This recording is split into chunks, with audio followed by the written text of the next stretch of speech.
Welcome to another episode of the Federal Newswire's Business of America podcast with your host, Jerry Rogers. We're back, the Business of America with Jerry Rogers. I'm very excited about our next guest. She has been on with me on my radio program and through other work.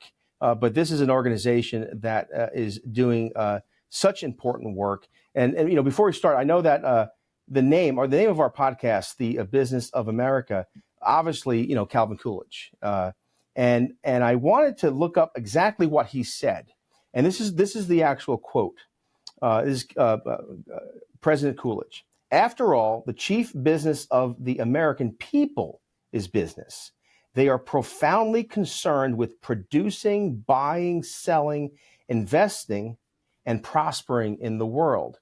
And I like the full quote because it's not just about dollar and cents. It's about community. It's about building something. And so our next guest is Elaine Parker with the Job Creators Network, but also the Job Creators Network Foundation. I'm going to let Elaine welcome. I'm going to let you let our listeners, our viewers, hear from you, your bio, and what you're doing. Well, thank you so much for having me, Jerry. I appreciate the opportunity to talk to your audience. I wear two hats. You mentioned two organizations. We have the Job Creators Network and we have the Job Creators Network Foundation. So my hat with the Job Creators Network is as the Chief Communications Officer. So I oversee all of the messaging and media relations related to our advocacy work, and that's advocating on behalf of small businesses. And then the foundation is the educational side. And we focus on educating everyday ordinary Americans, the media, and legislators about how policies impact small businesses. And we do that through our media appearances. We actually interview small business owners on our podcast called Main Street Matters. But we also work with our small business owners in media, training them to be able to speak out in the media through the pages of opinionated editorials or radio interviews or television interviews, and help them communicate what types of policies are helping them, but also what policies are hurting them. And then lastly, we help them prepare for testimony in Congress, and they testify before committees. And the organization itself was founded by Bernie Marcus. He's the co-founder of the Home Depot. And your listeners are probably thinking, Home Depot is a big company. Yes. So he founded us because he was a small business when he started the Home Depot. There was that first store for everybody, right? And yes, it is a major company. He's not with the Home Depot anymore. He's long since retired. He's 94. But he does think like a small business owner, and he knows the challenges that small business owners have to endure and how disproportionately they're hurt over high taxes and lots of red tape and regulations. He understands that. And so he wants to make sure that we save the free enterprise for succeeding generations. It's interesting. I'm listening to you and I'm thinking about small business owners are problem solvers. They are men and women who invest not just their resources, their finances, but they invest their time, their work, their physical work. And the question to you is, because you mentioned Congress and training small business owners, how could policymakers better bring in small business owners to hear from them? Because I know that many politicians, elected officials, have good intentions, but the policies they're proposing might be hurtful or not helpful. So how could they better communicate? We're always talking about how we need to lobby them. We need to address what they're doing. But let's turn the tables. Don't you think the Congress or state legislators should be inviting in small business because they solve problems all the time? Absolutely. And it's not just inviting them in.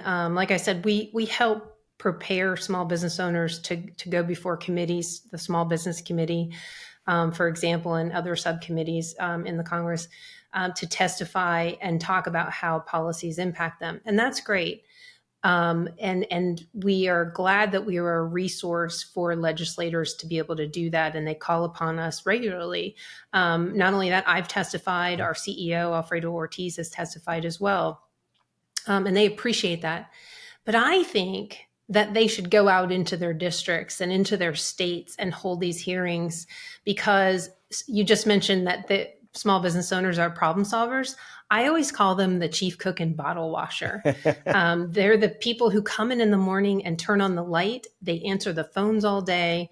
And at the end of the day, they take the garbage out and they turn the light off too. And that is such a challenge for them to leave their small businesses and come to Washington on their own dime. Washington and the legislators, taxpayers, they don't fund people who go and fly on their own dime, fly in to testify. And so they take time from their business and they fly there. And I will tell you a story. We recently worked with Senator Joni Ernst, who is the leading Republican on the Small Business Committee. And we worked with her on regulatory reform and what she has introduced called the Prove It Act.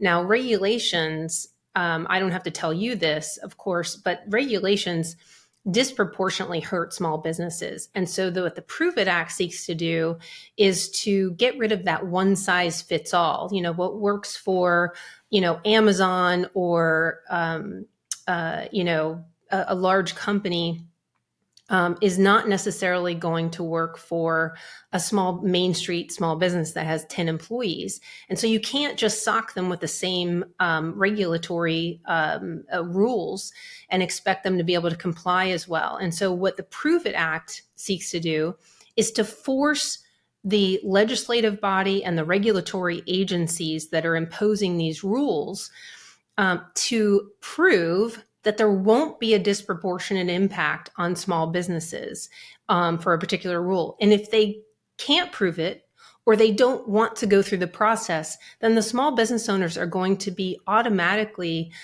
precluded from having to participate and follow that rule. And so that's a default, essentially. If you don't want to take the time and prove that I won't be disproportionately impacted, and make me comply the way Walmart would have to comply, then I get to be exempt as a small business owner. And so we think should be a great piece of legislation to get passed, and it should be bipartisan. I mean, this is specifically for small businesses, and it's not going to help anybody else but small businesses. No, it sounds like a piece of legislation that ought to get lots of bipartisan support. Let me ask you this. There's often very good ideas like the Prove It Act that unfortunately they don't get bipartisan support or media attention because we're so wrapped up in whatever the controversy is in the moment. And I know on the state level, the local level, there's lots of man, I really wanted to support that in committee, but I couldn't because the Democrats control the legislature and the governor is a Republican. And so we're going to wait till next session. And that happens a lot. I know members of Congress, both on the left and the right. And you talk to them privately, they want to work together. They want to find solutions. So my question is, I know that the Job Creators Network has put in front of Congress ideas and agenda for small businesses. And before you get to that, do you have any, and again, maybe I'm just being naive here, but are there ideas on how to get Republicans and Democrats to work together on small businesses? Because when I go into a pub, small business, or I go into a hardware store, small business, I never ask the owner or who's always there, or the family that owns the shop, hey, who'd you vote for? It's never my first question. I'm asking, do you have this? Hey, can I? And so the small business owner doesn't care who I voted for, and I don't care who they voted for. But how do we get that kind of ethos and get members of Congress and state legislatures also to not care about the a party affiliation and just do what's right for small businesses? Well, what I found is that small business owners are not inherently political. What they view and what they feel every day on the front lines is if taxes and taxes are high and energy costs are high and labor costs are high. That's what they're feeling, and so they're looking for relief in those areas so that they can, frankly, keep more of their hard-earned money and revenue from the business and reinvest it. It's not so they can go buy some big yacht and sail around the world.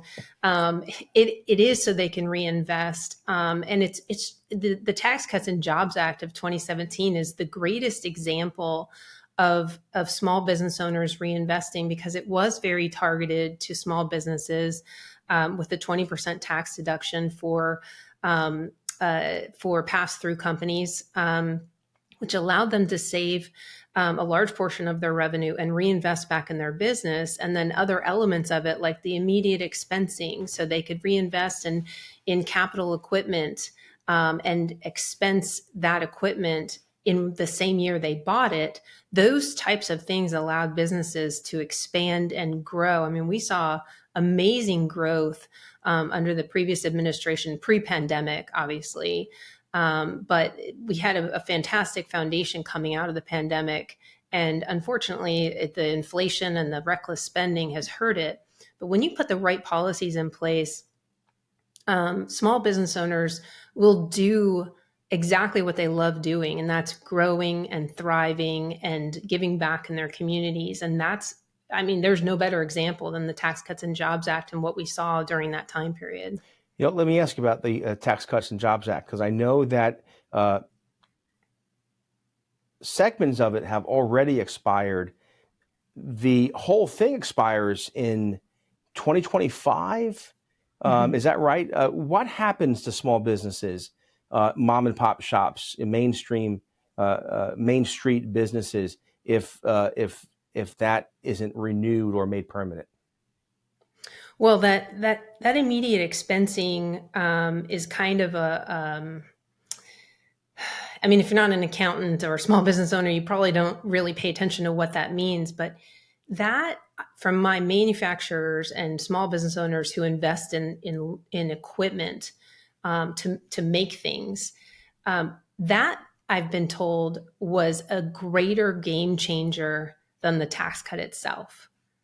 And so when that expires at the end of this year, it will be huge, because you'll go from being able to buy a $500,000 piece of equipment, which may possibly create 2 or 3 jobs in your business, and then expensing it that year, to having to make the decision: can I invest in a $500,000 equipment if I have to depreciate it over 15 or 20 or 25 years, whatever the table ends up being?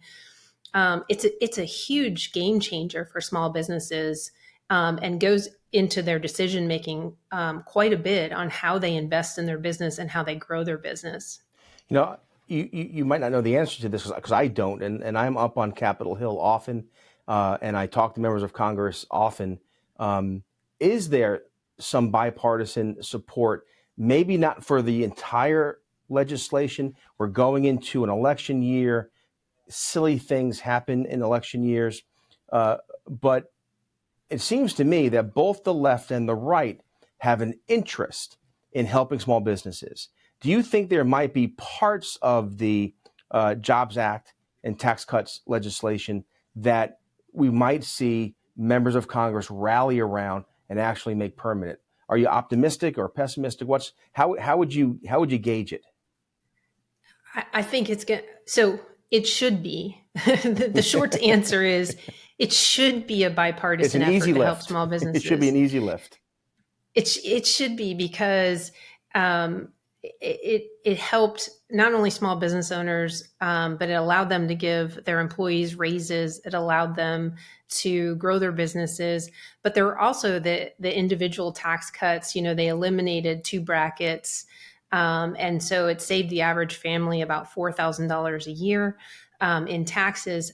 that's all going to expire. I mean, it will likely be what will feel like the largest tax increase in years that we have seen on Americans if they let that expire. And unfortunately, I think it'll end up being a political football. But what you should know is that nobody has to lift a finger and it will just sunset.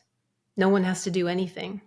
And again, in terms of accountability, in terms of policymakers, elected officials being held responsible, you're right. So this will sunset. And what drives me crazy is you will see a member of Congress or a state legislator tweet something out, or what are we calling this now? Are we Xing it out? What is it, X or tweet? Or I got. It's kind of like Prince when he changed his name. He was the artist formerly known as Prince. But now they say X, the platform formerly known as Twitter. Yes, right. So it drives me a little batty when I see a member of Congress, and both parties do this, where they say, I'm in favor of this, and I'm fighting for this cause, and I'm helping you. But then they let this sunset, and then, or they write, and it's like, well, it wasn't me. You know, there's a line from my great big Greek wedding. I'm probably messing the name up, where the father finally meets the young man that wants to marry his daughter, and he's beside himself, and he says, "Is he a good boy? I don't know." That's how members of Congress seem, and members of legislators are. You know, are you going to pass this? I don't know. Who's responsible? I don't know. What can we do about it? I don't know. There's too much I don't knows. If you own a small business, if you're an entrepreneur, you can't come to the table, come to your family and say, I don't know. You have to solve the problem. I know that, and I've read about this. Maybe you can help us put some detail to it, but the American Small Business Prosperity Plan, is that something that the Job Creators Network is actively working, pushing? Can you tell us more about it? We do. So I can't believe it's already been almost a year. So last September, we launched in partnership with former Speaker Newt Gingrich, the American Small Business Prosperity Plan. It's a very simple 8-point plan. I mean, we always hear all these plans, and I've got a 175-point plan, and it's 700,000 pages long, and it's going to save America. This is a simple 8-point plan. It's based on feedback from small business owners. We've polled it through our own polling. We have a poll called the SBIQ. It's a national poll of small business owners. It literally, we've polled it. Democrats, there's a third Republican, a third independent, and a third Democrat, Republican, and independents. Polled nothing below 70%. Wow. So that's why when I say small business owners are inherently not political when it comes to their business, it's because they understand they just need good policy to be able to plan. And to be able to plan, you need to have predictable policies. So waiting until the last minute to fight it out and play politics and political football with the Tax Cuts and Jobs Act, what does that do for our small business owners? It takes away predictability and the ability for them to plan. But we announced this last September, and we continue to push these 8 points. And it's very simple things like making the Tax Cuts and Jobs Act permanent, like increasing domestic drilling and helping to bring down the price of gas. When the Biden administration came in and was handed this country, they were handed we were independent when it came to oil. And now we are dependent on other countries and even countries that don't like us for oil. And that is because of the energy policies of this administration that has hurt drilling. And that's very important. We have oil is gas is about 50% higher than when the Biden administration took over. So we're still dealing with very high gas prices. Opening up more areas for credit for small business owners. You know, the credit crunch has been horrible for small business owners since all of the aggressiveness of the Fed. Opening up the bottleneck of our supply chain. I mean, there's just Healthcare is another. Healthcare reform is another issue. And so these very simple things are game changers for our small businesses. And that's why we continue. The Prove It Act is actually came out of our regulatory reform plan in the Small Business Prosperity Plan. And we took it to Senator Ernst, and she thought it was a great idea. And so she developed legislation around it and has introduced it. And we've been promoting it left and right because our small business owners, they need regulatory reform. So we're starting to see, one, it's been received very well, but two, it polls very well with our small business owners, as I mentioned. And three, we're starting to see legislation actually kind of fall into these 8 buckets that will really help our small business owners. And they should be bipartisan because there's bipartisan support from small business owners nationally. You know, you said a couple of things here, and I want to like jump out of my seat because it's so smart and can work. So you said you launched this with former Speaker Gingrich, and that 70% number is so important. And I want our viewers, our listeners, to know that in Washington, 70% is the no-brainer number.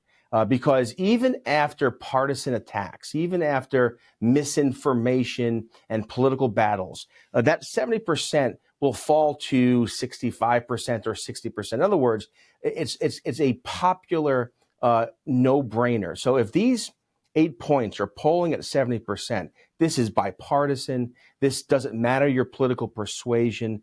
This ought to be done, period.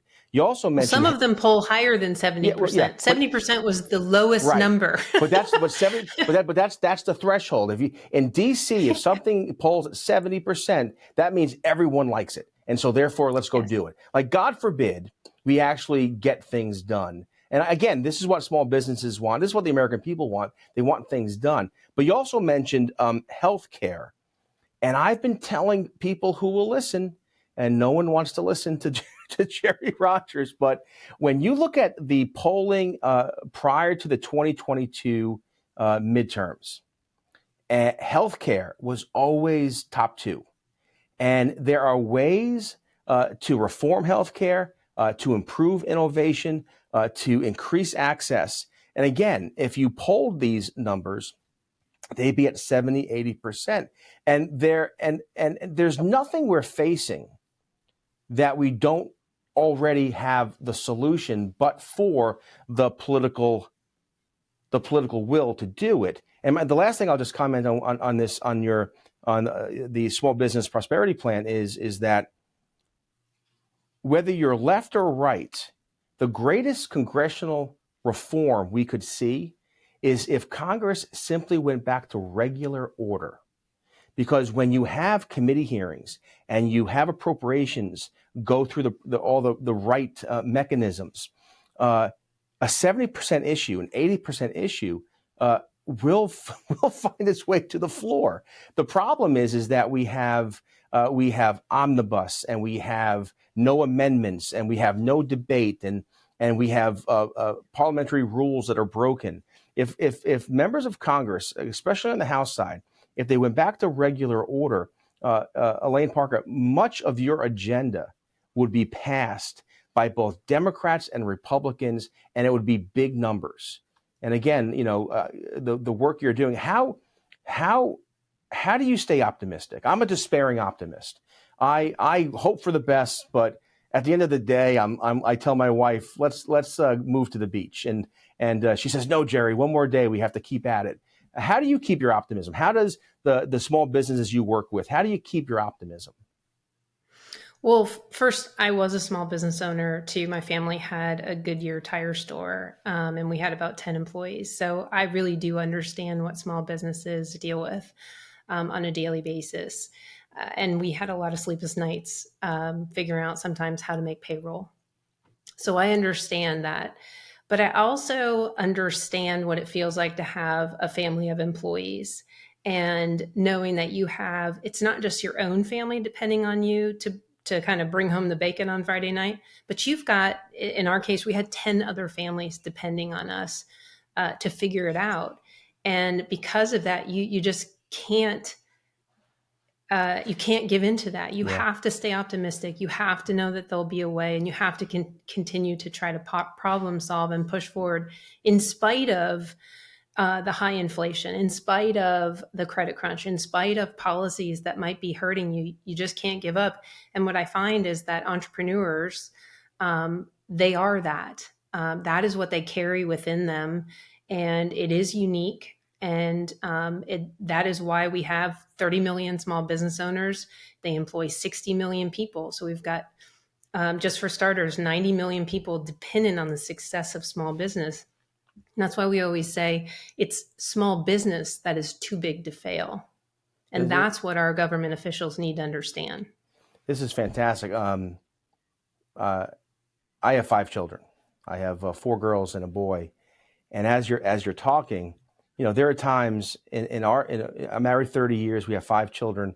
My youngest is 9, and he's going through lots of things. We have 2 in college, 1 in high school, 1 in middle school, one in elementary school, or what I used to call grammar school. And to your point, you can never give up.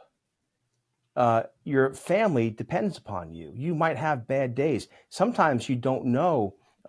You're waiting for that next paycheck to come in, and you're worried about school shoes or tuition. And that really resonated with me. How do you keep your optimism? Because you must, because you have to, because so many people depend upon you. It's like that. It's like that. That scene in a movie. Oh my goodness, they went underground. They thought there was a nuclear attack, and they lived for 30 years underground. And he's trying to teach his son about baseball. And he says, "Well, Dad, why must he run to second?" And the answer is because he must, because you have to, because if you don't go, you're going to be forced out. That's the attitude of I'm getting from you, small business owners, that we have to succeed. We have to try because so many people depend upon us. And again, the work that you're doing, I say this very sincerely, is so important. In the last couple of minutes that we have left, is there anything that you're doing that we should know about, that we should be promoting, that members of Congress should hear? My understanding is, in terms of the public discourse, is the folks who watch this podcast are going to be the persuadables, those who are. Someone said this before me, the movable middle. And so if you're talking to someone now who's not with you on all the 8 points, or doesn't know about the Jobs Act tax cuts bill, what is it? What is the greatest argument, or a good argument to say, you might not be with us now, but hear this, or come and look at this study or this argument, and we might persuade some folks? What would you say to that? Well, it is hard for people nowadays because they've got news coming at them from every direction. Some of it's partisan. It's hard to sort of sift through all that. We are a nonpartisan organization, but we're unapologetically in support of free enterprise. And I mentioned a poll every month of small business owners. It's called the Small Business IQ, and it gives a monthly measurement or optimism index on how small business owners are feeling. About their current business, about their business, about the overall economy, and about how they're feeling in the future. I think that's probably one of the best gauges that's nonpartisan, if you will, that you could really trust. And, small businesses are the backbone of this country. The way small business goes is kind of the way the economy goes. And so I think that would be a great measure for your listeners to keep track of. We do it once a month. We actually brief the House and Senate small business committees on the poll. So they're very interested in what small businesses are thinking. And that your listeners can find the poll at jobcreatorsnetwork.com. And they can follow it every month because it's got great data in it, and it does give you a measurement of how small business owners are feeling about the economy. You just said something that's going to be a catchphrase on the Jerry Rogers Show, on the Business of America show, and that is, so goes small business, so goes the country. And I think we learned an important lesson post-COVID about mom and pop shops and the importance of community and small businesses. Blast from the Past, by the way, that was the name of the movie. Where why do you take second? Because you must. But Elaine Parker, I've interviewed you now a couple of times. I'm very familiar with the work that you're doing. It really is so important. It's almost like I had an old boss, Fred Smith from CEI, the Competitive Enterprise Institute, and Fred was a libertarian, and he would say the work that the think tanks were doing, his work, was similar to what the church does, i.e., they're giving witness to the importance of free enterprise and liberty and growth. And I think that's what you're doing. You really are offering a witness to policymakers and to the American people that small businesses truly are the backbone of America. Edmund Burke, I said this before, I say it again.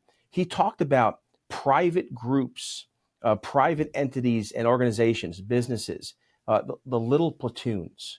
These really are the men and women who create jobs and build our communities. And again, it's so important. I'm glad we had this conversation. We're going to do it again, and hopefully several times with success stories and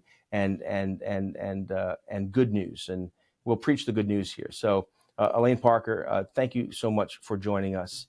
And I wish you well. I'll talk to you again real soon. Thank you so much for having me on. This has been the Federal Newswire's Business of America podcast, hosted by Jerry Rogers. Check out the Federal Newswire's family of websites, as well as their social media stream